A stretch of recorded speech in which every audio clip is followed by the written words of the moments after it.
that we want to review is transformations, and that will be mostly or possibly all that we do today. Basically, it's just transformations. So if you have a function and you add something on the end, do you remember what that does to your graph?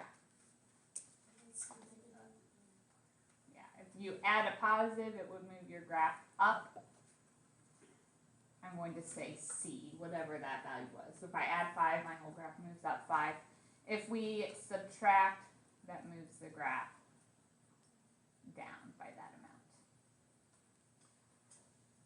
All right, so when I say that, just for an example, that's something like if I said x squared plus 5 or x squared minus 5. All right, what if I add it on the inside? So it becomes like an x plus 5 squared. What does that do to the graph?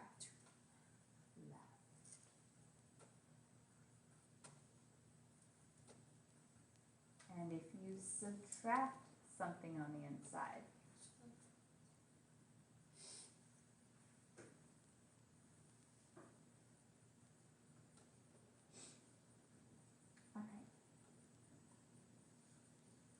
a number out in front.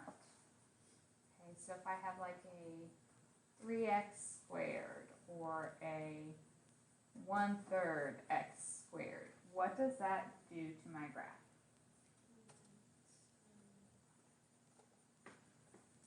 Yes, it will, because we called it a vertical stretch or shrink, which will basically make it get skinnier or wider. You know, just like if you take a rubber band and you stretch it up, it gets tall and skinny. If you squish it down, it gets short and fat. So this would be a vertical stretch if C is greater than 1, or a shrink if C is less than 1. In other words, it's essentially just going to multiply your y values by whatever number. What happened if it was on the inside? Yeah. It was the same thing, but horizontally. A lot of times we would just rewrite this. We would go ahead and square or whatever to move it to the outside because it was easier to do the vertical. But this is a horizontal stretch. Remember, inside everything does the opposite of what you think, so it stretches if C is less than 1. It shrinks horizontally if your C is greater than 1. What does a negative on the outside do? Flip over the x-axis. It's like making all of your y's negative.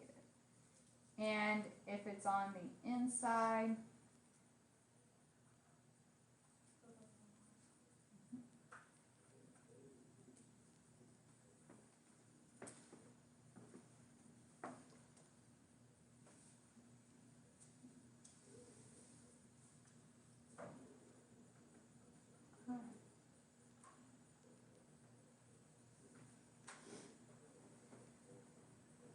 so far so good. So we're just going to practice a few transformations. When we did transformations in the past, remember I always made you graph the parent function as a dashed line, and we did the transformation in a solid. So the next example, I have a lot of transformations of the same graph, so I might put some of them on the same grid and just label which is which, or you could make a different graph for each. I have a lot of them. I might do 2 graphs just so I have enough space to add everything without looking too confusing.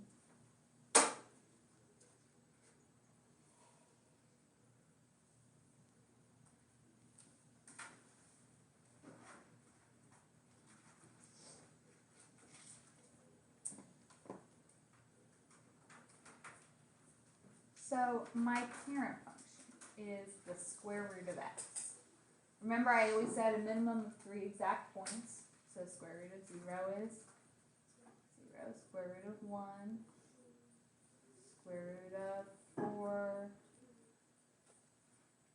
And if you didn't know what the graph looked like, you could keep doing more. Can you do negatives? If I did square root of -1, it would be an I. We can't graph I's on here. So this would be my graph. It only keeps going in the positive direction. So there's my parent function. So the square root of x with a -2 on the end. What will that do to my graph?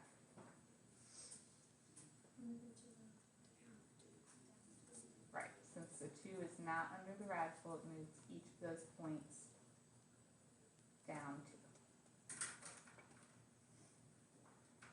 If you are doing multiple graphs on the same one, just make sure you're either color coding it or labeling what's what. So the shape doesn't change, we just slide this thing down.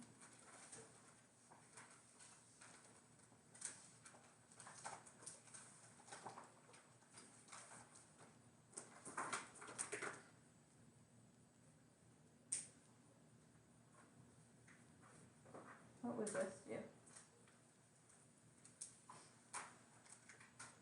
So I'm taking my original parent function, every point right.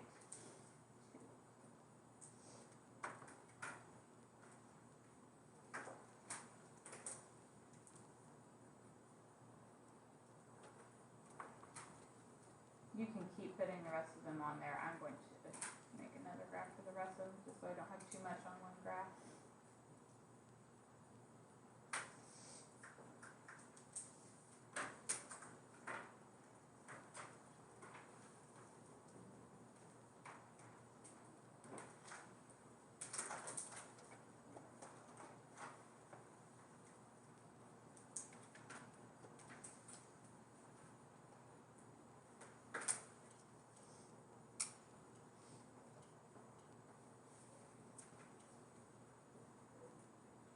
Negative square root of x. What would that do?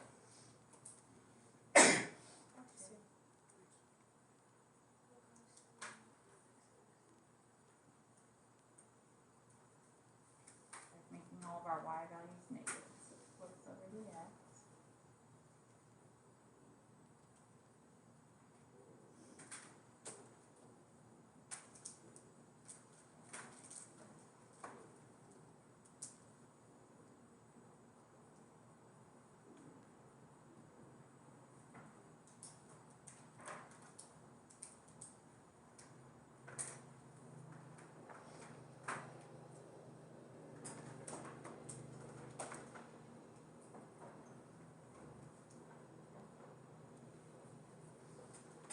Right. 2 square root of x. What does that do?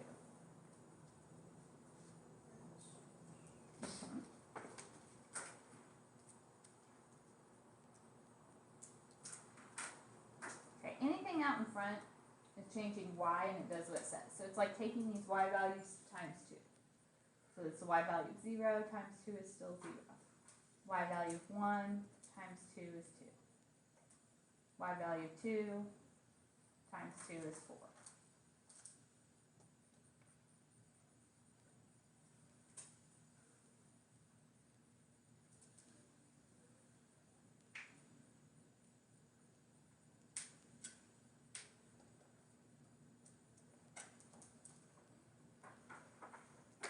And square root of negative x. If a negative is on the inside, it will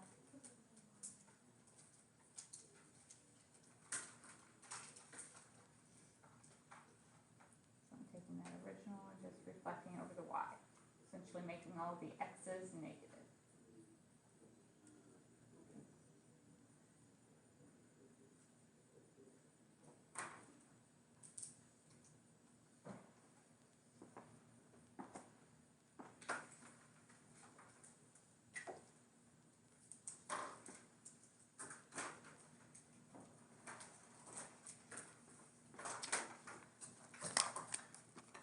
Is this okay with everybody?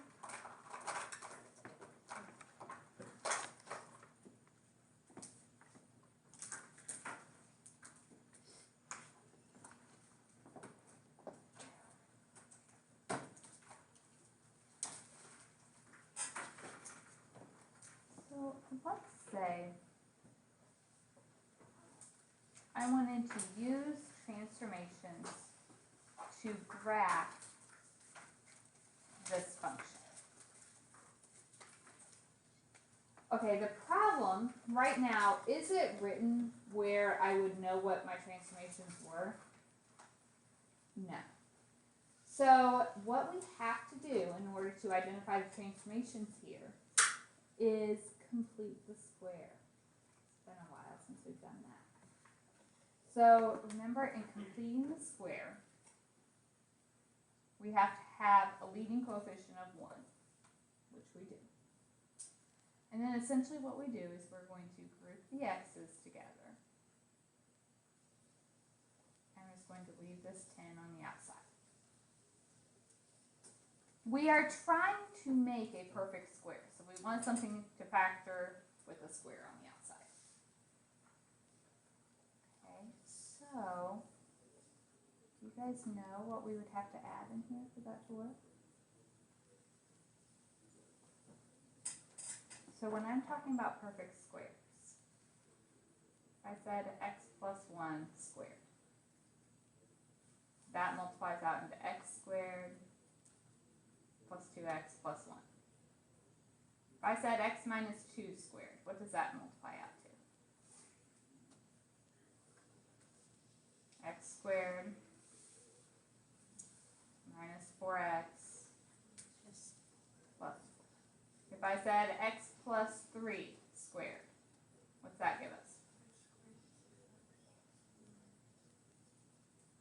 If I said x minus 4 squared, what's that give us?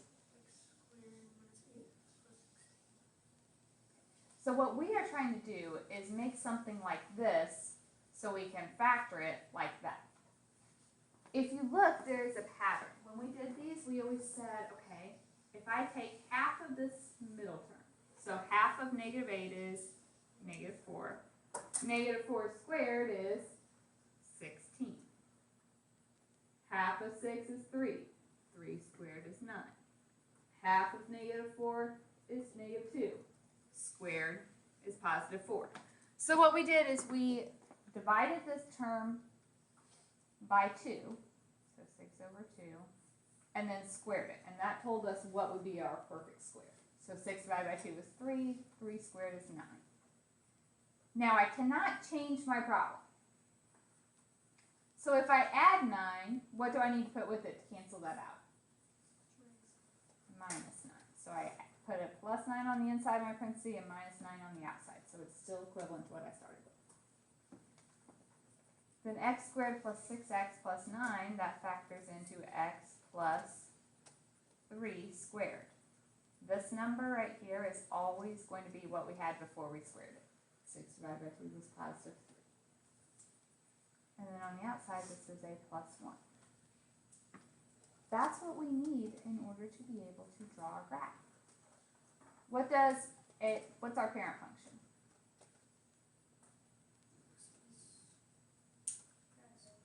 X squared. 0 squared is 0. 1 squared is 1. 2 squared is 4. Negative 1, 1. Negative 2, 4. So the parent function is the parabola. Then our transformations, what will that plus 3 do?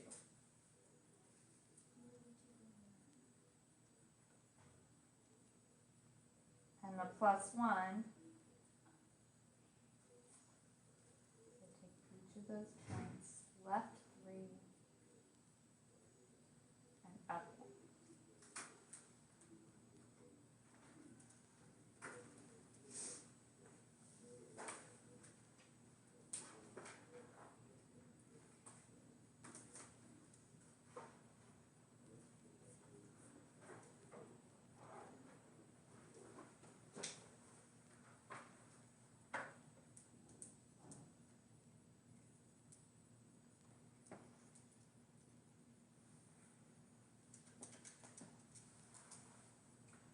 I want you guys to try the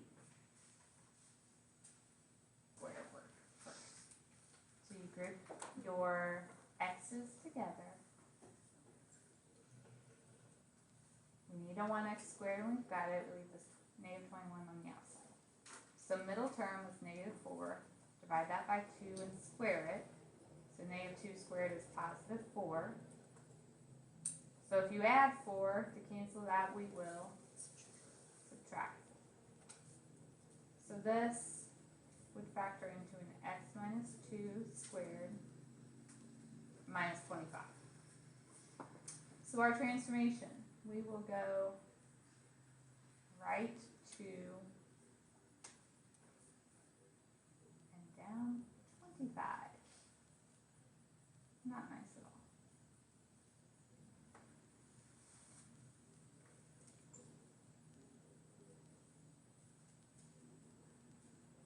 You could have counted by something other than 1.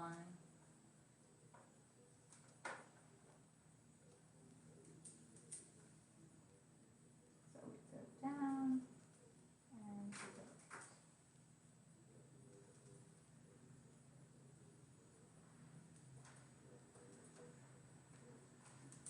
And look something like that.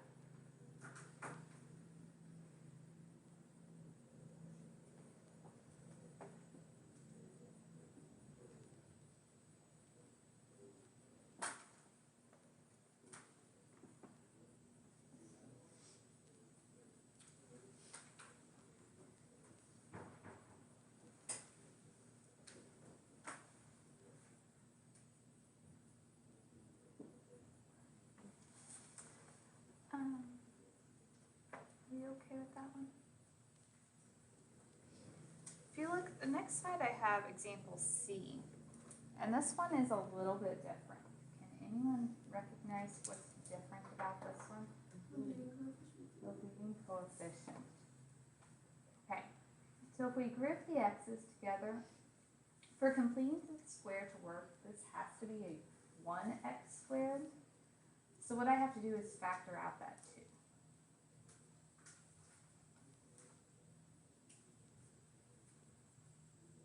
And I still just leave that constant out on the end. So you could check yourself right now. If I distributed my 2, it would give me back my original problem. So I have not changed anything. Completing the square says we have to take that middle term, divide it by 2, and square it. So negative 3 halves divided by 2. It's like negative 3 halves times 1 half. So that would be a negative 3/4. Negative 3 squared is positive 9. 4 squared is 16. Okay, but I can't just put a minus 9 out of 9 over 16 on the outside. Does anyone know why?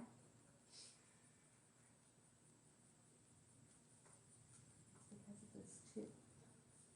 If I multiply that out, we would have a 2x squared minus a 3x plus 9 over 8 minus 1. So if I want to cancel it, I'm really canceling a 9 over 8. So I need a minus 9 over 8. Does everyone see why that's different this time? It's all because of that coefficient. So now, this should factor nicely. So we have a 2. We should go into something squared. And I told you that will always be what we had before we squared it. So it's a 2 x minus 3/4. Negative 1, so that's like a negative 8 over 8 minus 9 over 8, so that's a negative 17 over 8.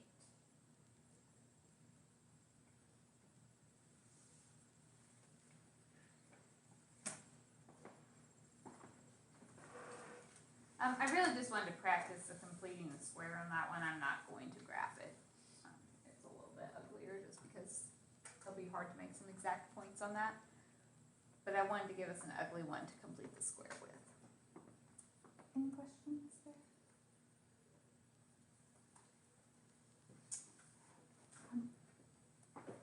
Try one more transformation question together.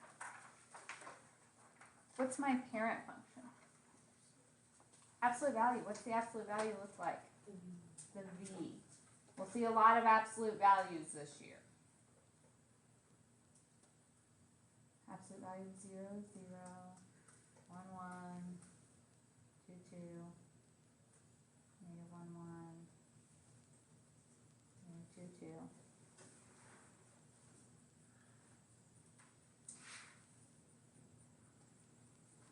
What does a negative in front do?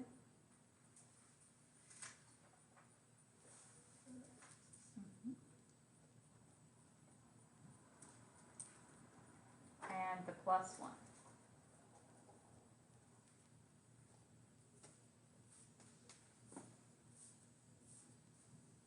So I flip and move left.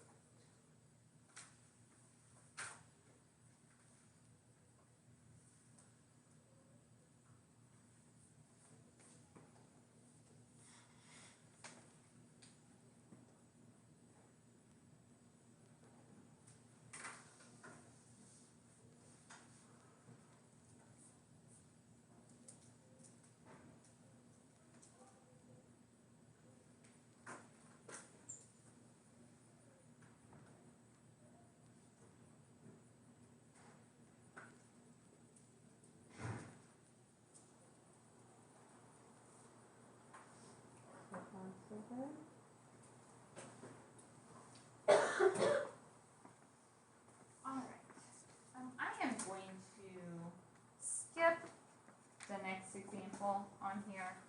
I had one with trig functions, but we didn't really use transformations when we did trig functions. We did them differently.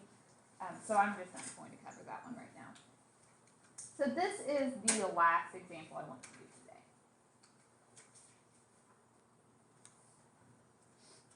Tomorrow we are going to focus more on function operations, like adding, subtracting, multiplying, dividing functions, compositions, that kind of thing.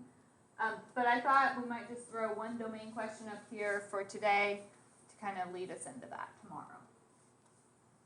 So I am asking for the domain of f times g.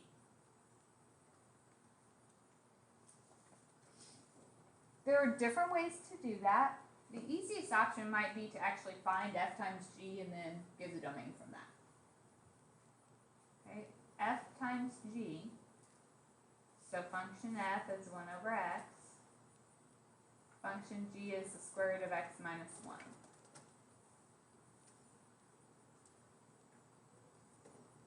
This is just assumed to be over 1, so if you multiply, you just get the square root of x minus 1 over x. So our domain, we have really two concerns. We know that in a fraction, what can't happen? Right. So when I look at this, I know right now x cannot be 0. The second thing, I have a radical. And we talked about under a square root, what has to be true? So x minus 1 has to be greater than or equal to 0, which means x is greater than or equal to 1. Okay, now I have to put these together to give my final domain. If you're greater than 1, do you have to worry about equaling 0? No. Equal to means bracket, so starting at 1, everything's larger, so going to infinity. And we know if we're between 1 and infinity, we don't have to worry about the 0 anyway.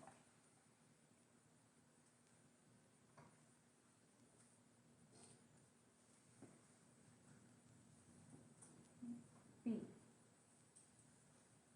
F plus g.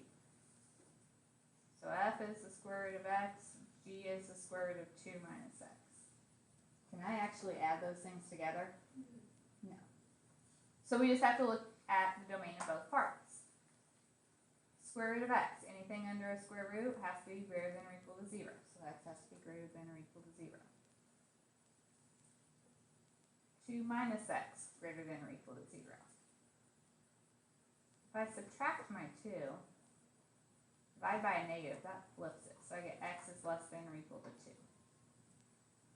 If you ever get stuck on the domain, you could even draw yourself a picture. The first one said I need everything greater than 0. Second one said I need everything smaller than 2. So what works for both of them?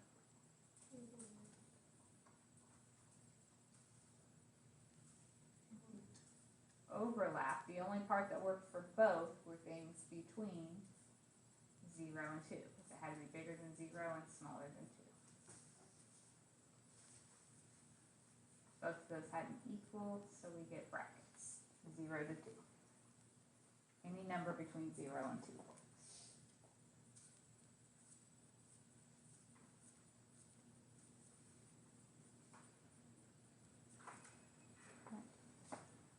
Last one, f divided by g. So f is x squared, g is x minus 1. And we know that in a fraction, the bottom can't be 0, so that means x can't be 1. How would I write that with an interval?